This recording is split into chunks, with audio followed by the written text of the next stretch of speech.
Here at the ACC Digital Network with Riley Skinner, I'm Jeff Fischel. It is time to find out what has Riley all riled up. And I think one thing you noticed Saturday, that new helmet rule is having a big impact. It is, and I think when you look at the impact it could potentially have, luckily it didn't this week, but it could potentially have on a close game. I mean, you look at the Clemson and the Georgia Tech game, both very tight games that came down to the wire. Taj Boyd early on lost his helmet, had to go out for a play, and backup Cole Stout came in.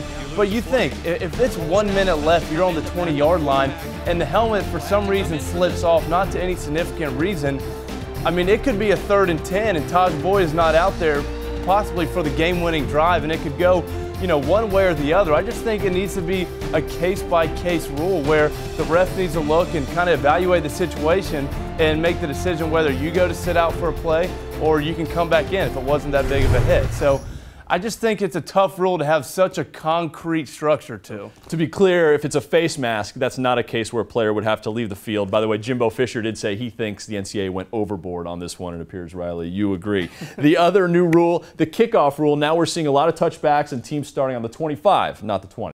Again, I mean, you go back to the Georgia Tech, Virginia Tech game this Monday night. I mean, the last set, you know, there's 45 seconds left when Virginia Tech gets the ball. Well, they get it in the end zone. They're starting on the 25, where they could have started on the 20 last year. But it's tough because you want to see the players stay safe. And I know it's a safety-oriented rule, but also you recruit these athletes because they're great kick returners, they're great punt returners, and the more you take the ball out of their hands, out of the end zone, it lets opportunities for them to make plays. And I know from the viewer standpoint, they want to see some big game-changing turnaround moments. So I think on one side you want the players to be safe and you like that, but also the kickoffs is a huge part to a long history of football. So it's tough to see that kind of thrown out the window. And talking about the Virginia Tech, Georgia Tech game last night, that game-tying field goal would have been another 5 yards, if not for the new 25-yard start. All right, I'm Jeff Fischel. He's Riley Skinner. Thanks for watching the ACC Digital Network.